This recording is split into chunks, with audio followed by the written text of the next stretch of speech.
नमस्ते genius, myself Alka and welcome to our excellence family. चलिए friend, start करते हैं हमारी आज की वीडियो, जिसमें हम जानेंगे अर्थव्यवस्था का अर्थ और इसके प्रकार। अर्थव्यवस्था क्या होती है, हम कौन सी अर्थव्यवस्था में रहते हैं, हमने कौन सी अर्थव्यवस्था को अपना रखा है और अर्थव्यवस्था कितने प्रकार की होती है। ठीक है फ्रेंड्स, तो देखो क्या लिखा है अर्थव्यवस्था का अर्थ।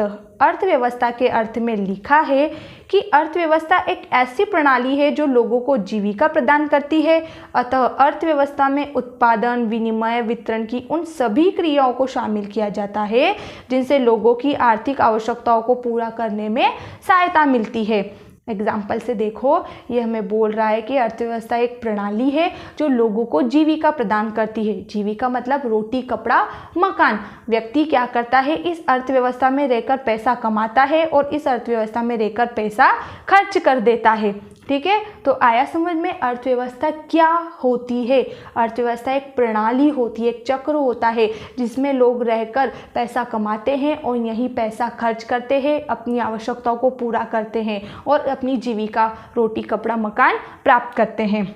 फिर इसमें बोला कि इस अर्थव्यवस्था में उत्पादन, विनिमय, वितरण की सभी क्रियाओं को भी शामिल किया जाता है। अभी उत्पादन, विनिमय, वितरण, राजस्व, ये सब क्या है, अर्थशास्त्र के 5 अंग, अर्थशास्त्र के महत्वपूर्ण 5 अंग बोले जाते हैं इनको। ठीक है, तो इनको भी शामिल किया गया है और बताया गया है कि इनसे लोगों की आवश्यकताओं को कैसे पूरा किया जाता है।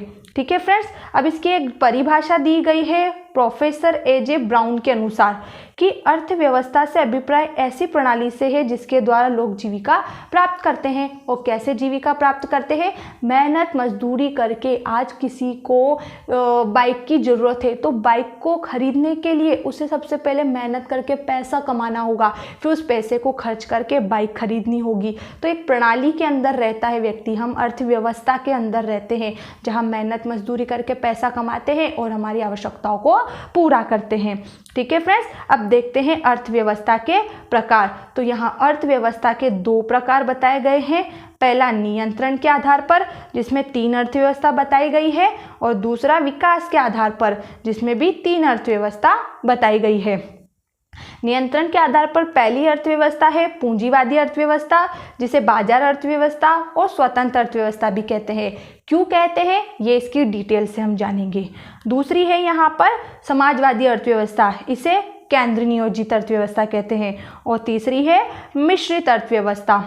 विकास के आधार पर पिछड़ी या अविकसित अर्थव्यवस्था, विकासशील या अल्प विकसित अर्थव्यवस्था भी हम इसे कह सकते हैं, अर्ध विकसित भी कह सकते हैं। और तीसरी है विकसित अर्थव्यवस्था, जिसे उन्नत अर्थव्यवस्था भी कहते हैं। एक एक करके इन दोनों अर्थव्यवस्थाओं के प्रकार को हम जानेंगे। ठीक है, फर्स्ट हम जानते हैं यहाँ पर नियंत्रण के आधार पर। तो नियंत्रण के आधार पर जो पहली अर्थव्यवस्था बताई गई है पूंजीवादी अर्थव्यवस्था, इसका क्या अर्थ है। लिखा है पूंजीवादी अर्थव्यवस्था वह आर्थिक प्रणाली है जहां उत्पादन के साधनों पर निजी स्वामित्व होता है। स्वामित्व मतलब अधिकार, निजी व्यक्तियों का अधिकार होता है। निजी व्यक्ति उन उत्पत्ति के साधन, भूमि, श्रम, पूंजी, इनके स्वामी होते हैं, मालिक होते हैं। और वस्तु का उत्पादन लाभ प्राप्ति की दृष्टि से किया जाता है। इस अर्थव्यवस्था में सरकारी हस्तक्षेप नहीं होता है, अर्थात ये व्यक्ति कार्य करने के लिए पूरी तरीके से स्वतंत्र होते हैं। इस अर्थव्यवस्था में सभी आर्थिक क्रियाकलापों का निर्धारण बाजार की स्थितियों के अनुसार होता है। ठीक है, आया समझ में। पूंजीवादी अर्थव्यवस्था ऐसी अर्थव्यवस्था होती है जो पूंजीपतियों द्वारा चलाई जाती है। पूंजीपतियों मतलब पैसे के स्वामियों द्वारा चलाई जाती है, जिनके पास इतना पैसा होता है कि उत्पत्ति के स्वयं के साधन खरीद सकते हैं और काम करने के लिए स्वतंत्र होते हैं। सरकार का इन पर कोई नियंत्रण नहीं होता, इसलिए इसे स्वतंत्र अर्थव्यवस्था कहते हैं। और इसमें आर्थिक क्रियाकलापों का निर्धारण बाजार की स्थितियों के अनुसार होता है। आर्थिक क्रियाकलाप का अर्थ है कौन सी वस्तु बनाई जाए, कौन सी नहीं बनाई जाए। ठीक है, इन सब का निर्धारण बाजार में उपभोक्ताओं की मांग के आधार पर लिया जाता है, इसलिए इसे बाजार अर्थव्यवस्था भी कहते हैं। और सबसे इंपॉर्टेंट बात कि इस पूंजीवादी अर्थव्यवस्था का मुख्य उद्देश्य क्या होता है, लाभ कमाना। तो ये वही काम करती है जिन काम से इसे लाभ मिलता है। आ गया समझ में पूंजीवादी अर्थव्यवस्था। अब सेकंड देखो, समाजवादी अर्थव्यवस्था। नाम से ही क्लियर है, समाजवादी मतलब समाज के लोगों द्वारा चलाई जाने वाली। समाजवादी अर्थव्यवस्था वह आर्थिक प्रणाली है जिसमें उत्पादन के साधनों पर समाज व सरकार का नियंत्रण रहता है। इस अर्थव्यवस्था का मुख्य उद्देश्य आर्थिक विषमता को दूर करना है, मतलब कि जन कल्याण करना है। पूंजीवादी अर्थव्यवस्था का मुख्य उद्देश्य क्या हो गया है? लाभ कमाना। समाजवादी अर्थव्यवस्था का मुख्य उद्देश्य क्या हो गया? जन कल्याण करना। ये समाज के लोगों द्वारा चलाई जाती है सरकार के नियंत्रण में, इसलिए इसे केंद्र नियोजित अर्थव्यवस्था भी कहते हैं। ठीक है। एंड थर्ड देखो यहाँ पर मिश्रित अर्थव्यवस्था।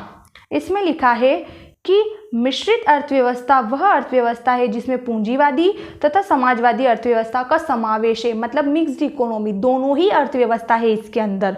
अतः इस अर्थव्यवस्था में उत्पादन के साधनों पर सरकार तथा निजी दोनों व्यक्ति का नियंत्रण है और वस्तु का उत्पादन लाभ प्राप्ति की दृष्टि से तथा सामाजिक कल्याण दोनों दृष्टि से किया जाता है, क्योंकि पूंजीवादी अर्थव्यवस्था का मुख्य उद्देश्य लाभ कमाना, समाजवादी अर्थव्यवस्था का उद्देश्य जन कल्याण करना। तो मिश्रित जो अर्थव्यवस्था है इसमें दोनों अर्थव्यवस्था शामिल है, तो इसके दोनों ही उद्देश्य है, लाभ भी कमाना और जन कल्याण भी करना। और हमारी अर्थव्यवस्था कौन सी है? मिश्रित अर्थव्यवस्था। पूंजीवादी अमेरिका, समाजवादी उत्तरी कोरिया, चीन। ठीक है। अब देखते हैं विकास के आधार पर। विकास के आधार पर पहली अर्थव्यवस्था देखते हैं पिछड़ी अर्थव्यवस्था, जिसे हम अविकसित अर्थव्यवस्था भी कहते हैं। इस अर्थव्यवस्था में क्या होता है? सरकार विकास के काम तो करती है, देश का डेवलपमेंट तो करती है, लेकिन सारा वापस विपरीत उल्टा हो जाता है, सारा न के बराबर हो जाता है। तो क्यों होता है देखते हैं। लिखा है अविकसित या पिछड़ी अर्थव्यवस्था से हमारा आशय उस देश की अर्थव्यवस्था से है जहाँ के लोगों का जीवन स्तर बहुत नीचा है या निम्नतम है, बेरोजगारी अधिक है, गरीबी भी अधिक है, शिक्षा का अभाव है तथा नागरिकों के जीवन की न्यूनतम आवश्यकताओं की पूर्ति भी नहीं होती। न्यूनतम आवश्यकता रोटी कपड़ा मकान की भी पूर्ति नहीं हो पाती। ऐसी अर्थव्यवस्था में आर्थिक विकास के कार्यक्रमों का नितांत अभाव रहता है। अभाव मतलब कमी। अर्थव्यवस्था कृषि पर निर्भर करती है, जीविकोपार्जन के साधनों की कमी पाई जाती है और जनसंख्या का घनत्व होता है। नेपाल और भूटान पिछड़ी अर्थव्यवस्था के अंदर आते हैं। ये एक ऐसी अर्थव्यवस्था है जहां पर सरकार विकास के काम करती है, लेकिन सारे न के बराबर होता है। यहाँ शिक्षा की कमी है, बेरोजगारी अधिक है, यहाँ लोग अपनी जीविका के साधन भी नहीं जुटा पाते हैं। ठीक है। फिर अगली देखो, लिखी है अल्प विकसित या विकासशील। इसे हम अर्ध विकसित भी कह सकते हैं, जैसे भारत जो कि विकास काम में लगा है।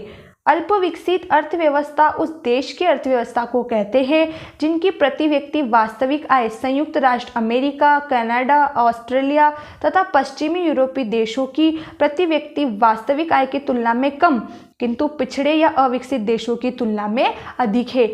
ऐसी अर्थव्यवस्था जो क्या है, जो पिछड़ी अर्थव्यवस्था है ना, उनसे तो ऊपर है, लेकिन जो विकसित अर्थव्यवस्था है अमेरिका, कनाडा, उनसे नीचे, मतलब बीच में है।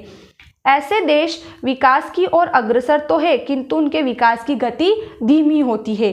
अतः ऐसी अर्थव्यवस्था में प्राकृतिक व मानवीय साधनों का अल्प उद्योग, पूंजी निर्माण का निम्न स्तर, कृषि की प्रधानता, अल्प रोजगार, कच्चे माल, अधिक निर्यात या पक्के माल का, तकनीकी शिक्षा की कमी आदि बातें पाई जाती है। अतः भारत की अर्थव्यवस्था भी इसी श्रेणी में आती है। अल्प विकसित या विकासशील अर्थव्यवस्था ऐसी अर्थव्यवस्था होती है जो विकास काम में लगी हुई है। यहाँ पर गरीबी, शिक्षा, बेरोजगारी सब पिछड़े देशों की तुलना में तो अधिक, लेकिन विकसित देशों की तुलना में कम है। ठीक है। एंड लास्ट देखेंगे हम विकसित या उन्नत अर्थव्यवस्था। ऐसी अर्थव्यवस्था जिसने अपना पूरी तरीके से विकास कर लिया हो या उन्नति कर ली हो। विकसित या उन्नत अर्थव्यवस्था का आशय ऐसे देश की अर्थव्यवस्था से है जो अपने नागरिकों को भोजन, कपड़ा, मकान आदि की आवश्यकता सरलता से पूरा कर सकती है, जहां गरीबी और बेरोजगारी नियंत्रित है, प्रति व्यक्ति वास्तविक आय अधिक है, लोगों का जीवन स्तर ऊंचा है, पूंजी निर्माण की गति तेज है और कुशल श्रम शक्ति का बाहुल्य होता है, वह जनसंख्या भी नियंत्रित रहती है।